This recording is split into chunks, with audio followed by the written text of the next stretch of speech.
Patuloy pa rin makakaranas ng maulap na kalangitan at mataas na tsansa ng mga pag-ulan, pagkidlat at pagkulog dito sa Metro Manila maging sa nalalabing bahagi pa ng ating bansa, dulot yan ng shear line.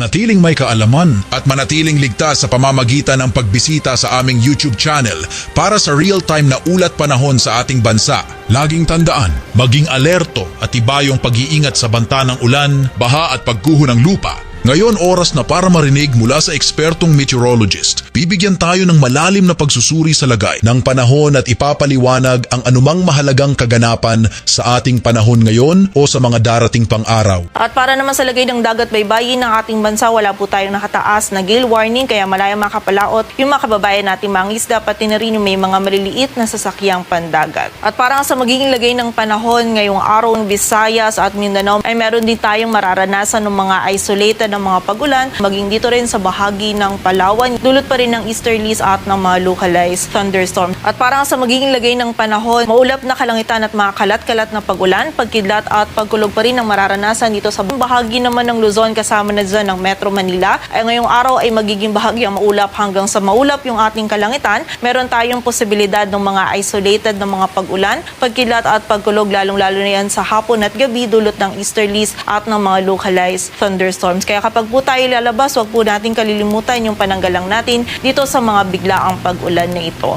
Ngayon malalaman naman natin ang lagay ng panahon sa mga susunod o darating pang araw. Bago mo ipagpatuloy, huwag kalimutang mag-subscribe at pindutin ang notification bell para lagi kang updated sa ulat panahon sa ating bansa. Huwag mo rin kalimutang ibahagi ang video na ito para makatulong o malaman ng iba pang kababayan natin ang lagay ng panahon sa ating bansa. At para naman sa 3-day outlook ng mga key cities, ang malaking bahagi po ng Visayas ay makaranas din ng bahagyang maulap hanggang sa maulap na kalangitan. Meron pa rin tayong mga isolated na mga pagulan dulot ng easterlies at ng mga localized thunderstorms. Agwat ang temperatura sa Cebu ay mula 27 to 33 degrees Celsius. Tacloban City naman ay 26 to 33 degrees Celsius. Sa Iloilo City ay 26 to 34 at ang malaking bahagi ng Luzon kasama na dyan ng Metro Manila, Baguio City at Legazpi City ay patuloy pa rin po makakaranas ng bahagyang maulap hanggang sa maulap na kalangitan. Bahagyang mainit pa rin po yung panahon na mararanasan natin sa tanghali, ngunit mataas na po yung tsansa ng mga isolated na mga pag-ulan, pagkilat at pagkulog sa hapon at gabi, lalong-lalo na po yan dito sa may area ng Northern Luzon. So muli po, pag-iingat para sa ating mga kababayan sa posibilidad ng mga pagbaha at pagguho ng lupa.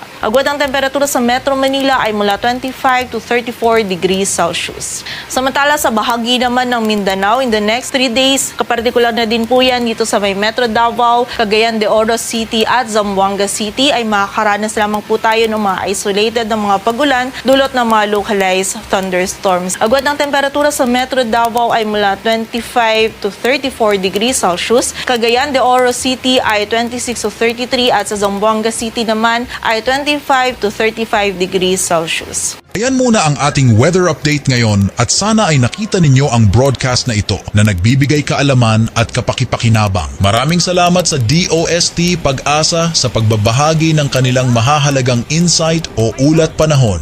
Samahan kami sa susunod para sa higit pang mga weather update sa ating bansa at manatiling nakatutok sa weather update ng bansa at huwag kalimutan i-share at mag-subscribe na rin. Mabuhay ang Pilipinas!